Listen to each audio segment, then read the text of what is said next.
Fried food हम सबका favourite होता है, लेकिन बदलते वक्त के साथ फ्राइंग के मेथड्स भी बदलते जा रहे हैं और बहुत सारे लोग स्विच कर गए हैं एयर फ्राइंग पे। और as compare to deep frying बहुत सारे लोग प्रेफर करते हैं कि वो एयर फ्राई करके जो है वो मुख्तलिफ़ रेसिपीज़ जो है इस्तेमाल करें। तो एयर फ्राइंग जो है ये एक हेल्दियर अल्टरनेटिव है डीप फ्राइंग का, क्योंकि एक तो इसमें बहुत ज़्यादा ऑयल इस्तेमाल नहीं होता, ये आपकी ऑयल की बचत कर रहा है। और चूँकि ये जो कुकिंग है ये through a hot air process हो रही होती है। जो डीप फ्राइंग है वो बहुत सारे लोगों की इसलिए फेवरेट होती है क्योंकि उसमें फ्लेवर्स जो हैं वो मेंटेन रहते हैं किसी हद तक। उनका बहुत सारे लोगों को आदत पड़ चुकी है डीप फ्राइंग की, तो एयर फ्राइड चीज़ का फ्लेवर फ़र्क होगा और वही मैरिनेशन के साथ डीप फ्राइड जो चीज़ है उसका फ्लेवर फ़र्क होगा। सो एयर फ्राइंग जो है वो न्यूट्रिशनल सेफ्टी भी देती है आपको, उसमें बहुत न्यूट्रिशनल बेनिफिट्स भी उसके रह जाते हैं,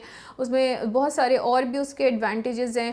अब उसमें सबसे पहले देख लेते हैं कि इसके प्रैक्टिकल और न्यूट्रिशनल डिफरेंसेस क्या क्या हैं। सबसे पहले तो एयर फ्राइंग की न्यूट्रिशनल प्रिजर्वेशन को देख लेते हैं। एयर फ्राइंग जो है वो कन्वेक्शन हीट के ज़रिए प्रिजर्व करती है न्यूट्रिएंट्स को, स्पेशली विटामिन सी को और प्रोटेक्टिव पॉलीफिनॉल्स को, एज़ कम्पेयर टू जो डीप फ्राइंग है उसमें एक्सट्रीम टेम्परेचर्स की वजह से ये चीज़ें जो है वो महफूज नहीं रह पाती। इसी तरह जब आप स्टार्ची फूड को एयर फ्राई करते हैं जैसे पोटैटोज़ हैं यानी आलू हैं, तो इसमें एक्रिलामाइड जो है वो काफ़ी हद तक कम हो जाता है और इसमें ये एक ऐसा कार्सिनोजन है जो 60 से 80% तक इसमें कमी आ जाती है as compare to deep frying. और इसमें बेस्ट रिज़ल्ट के लिए आप हमेशा ये करें कि जो आपने एयर फ्राई करना है, एयर फ्राई करने से पहले आप उनको पानी में कुछ अरसे के लिए रख दें, तो उससे भी ये रिस्क मज़ीद कम हो जाता है। तीसरे नंबर पे आ जाता है टेक्सचर और फ्लेवर।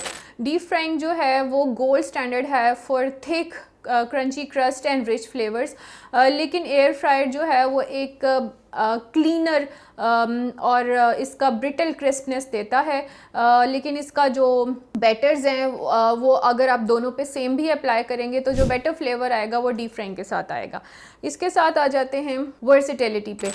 जब फ्राइंग कर रहे हैं तो एयर फ्राइज जो हैं वो रोस्ट भी कर सकते हैं, वो बेक भी कर सकते हैं, ग्रिल भी कर सकते हैं, डिहाइड्रेट भी कर सकते हैं और ये मुख्तलिफ़ तरह से डिफरेंट रेसिपीज़ को कुक करने में हेल्पफुल होते हैं। तो जब आप फ्राइंग की बात करते हैं तो अब आप देखें कि आपकी प्रेफरेंस क्या है, कि आपको हेल्दियर फ्राइंग ऑप्शन चाहिए या आपको टेस्टियर फ्राइंग ऑप्शन चाहिए। तो ये आपकी प्रायोरिटीज़ पे भी डिपेंड करता है।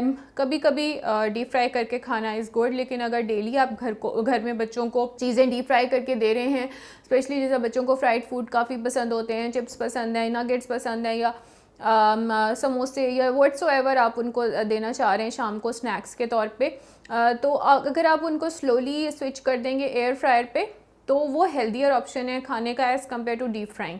सो विद टाइम जो है वो बच्चे उसको अडाप्ट भी कर जाते हैं और बेटर उसका फ्लेवर जो है वो होता है और that is a cleaner option और हेल्दियर ऑप्शन टू ईट।